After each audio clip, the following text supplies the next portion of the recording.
नमस्कार, मैं doctor Gayatri, assistant professor political science,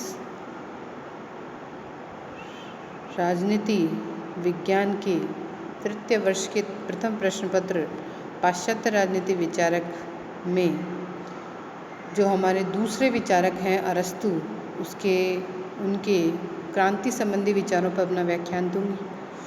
पूर्व में मैंने उनके जीवन परिचय के बारे में आपसे बताया था और उस परिचय में मैंने आपको बताया था कि अरस्तु जो थे वो प्लेटो के ही शिष्य थे और प्लेटो के शिष्य होने के नाते इसलिए उन्हें अकादमी का मस्तिष्क भी कहा जाता था। तो यूनानी जो भी अरस्तु ने अपने 158 संविधानों का उन्होंने अध्ययन किया और एक परिपक्व विवेचना उन्होंने उसकी प्रस्तुत की है। तो अब क्रांति से संबंधित विचारों में हम यूनानी नगर राज्य जो थे उनके जीवन में सबसे प्रमुख विशेषता उनकी राजनीतिक अस्थिरता थी। अरस्तु ने स्वयं इस राजनीतिक अस्थिरता के दुष्परिणामों को देखा था, अतः उन्होंने इस अस्थिरता को ही क्रांति का नाम दिया है। उसको दूर करने के उपाय सुझाने का भी उन्होंने निश्चय किया और उन्होंने अपनी पुस्तक पॉलिटिक्स की 7वीं पुस्तक में उन्होंने राज्य क्रांति और संविधान में परिवर्तन लाने के कारणों पर प्रकाश डाला है। दूसरी पुस्तक में उन्होंने उन उपायों को भी सुझाव दिया है जिनके आधार पर क्रांति का प्रतिकार किया जा सकता है। और 158 देशों के संविधानों का अध्ययन करने के बाद परिपक्व राजनीतिक बुद्धिमत्ता के आधार पर यह विवेचन प्रस्तुत किया है।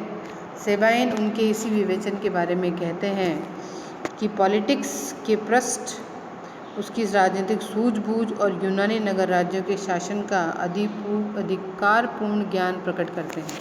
मतलब उस समय काल में यूनानी नगर राज्य जिस परेशानियों से गुजर रहे थे उनके बारे में अरस्तु ने अपनी पुस्तक में विवेचना की है। साथ ही उन्होंने ये भी बताया है कि ये राजनीतिक अस्थिरता क्यों हो रही है, इस अस्थिरता के क्या परिणाम हैं, इस अस्थिरता को दूर करने के लिए उन्होंने सुझाव भी प्रस्तुत किए हैं।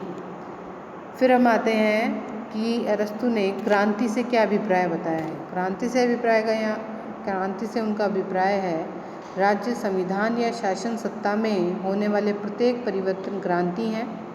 अरस्तु के अनुसार क्रांति के प्रमुख प्रकार हो सकते हैं। पहले से स्थापित किसी शासन व्यवस्था के स्थान पर यदि दूसरी शासन व्यवस्था स्थापित हो जाती है, जैसे जनतंत्र के स्थान पर धनिक तंत्र आ जाए या धनिक तंत्र के स्थान पर जनतंत्र स्थापित हो जाए, तो ये भी क्रांति ही कहलाएगी। ऐसी शासन व्यवस्थाएं, अब धनिक तंत्र को हम कुलीन तंत्र भी कह सकते हैं, कि जो भी शासन व्यवस्था चल रही है अगर उसमें परिवर्तन हो जाता है तो वो क्रांति कहलाएगा। दूसरी बात, अनेक बार क्रांति किसी शासन व्यवस्था के मूल रूप को बदलने के लिए नहीं किंतु उसके आधारभूत तत्व की मात्रा को परिवर्तित करने के लिए होती है, जैसे जनतंत्र को अधिक या कम जनतंत्रात्मक बनाना। देखिए, ऐसा इसमें ये समझाया गया है कि अनेक बार क्रांति किसी शासन व्यवस्था के मूल रूप को नहीं बदलना चाहती है, मतलब जनतंत्र तो रहे पर आधारभूत जो तत्व हैं वो उसमें परिवर्तित हो जाएं। जैसे इन्होंने उदाहरण भी बता दिया कि जनतंत्र को अधिक या कम जनतांत्रिक बनाना। जैसे कि हम ये मान सकते हैं इसमें, जैसे परिवारवाद, राजनीति में आजकल जो हम परिवारवाद देख रहे हैं वो जनतंत्र को कम जनतंत्र बनाने का ही एक कोशिश मान सकते हैं। और तीसरा है, यदि शासन व्यवस्था के स्वरूप को अपरिवर्तित रखते हुए शासन करने वाले व्यक्तियों में कोई परिवर्तन होता है तो वह भी क्रांति का ही एक रूप है। स्वरूप आपने चेंज नहीं किया है, बल्कि शासन करने वाले जो व्यक्ति हैं उनको अगर आपने परिवर्तित कर दिया है तो वो भी क्रांति ही कहलाएगी।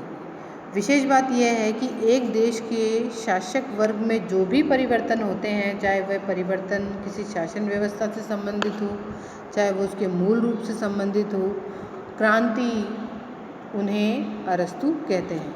मतलब क्रांति में आप 3 बातें यहाँ समझ रहे हैं। पहला कि शासन व्यवस्था आपकी चेंज हो जाए, आप जनतंत्र से धनिक तंत्र में चले जाएं या राजतंत्र में परिवर्तित हो जाएं या राजतंत्र से जनतंत्र में परिवर्तित हो जाएं, या फिर जो भी शासन व्यवस्था है कार्य कर रही है उसका जो भी चेंज होता है वो क्रांति कहलाती है, परिवर्तन क्रांति कहलाता है। दूसरी बात जो इन्होंने कही कि क्रांति किसी शासन व्यवस्था के मूल रूप को नहीं बदला जाता है, बल्कि जो काम करने वाले लोग हैं, आधारभूत जो मात्रा है उसमें परिवर्तित कर दिया जाता है।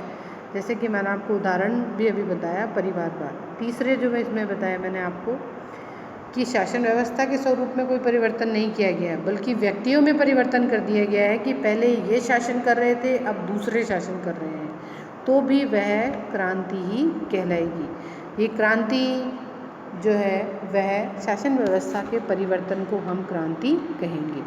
इस प्रकार अरस्तु ने अपने क्रांति संबंधी विचारों में का एक विस्तृत रूप में सभी चीज़ों को इसमें सम्मिलित कर लिया है।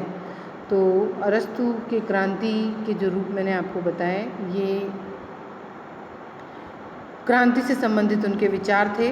अब इसके आगे हम जब देखेंगे, उन्होंने क्रांति के कारण भी बताए हैं, फिर उसके उपाय भी बताए हैं, वो अगले व्याख्यान में हम देखेंगे। नमस्कार, धन्यवाद।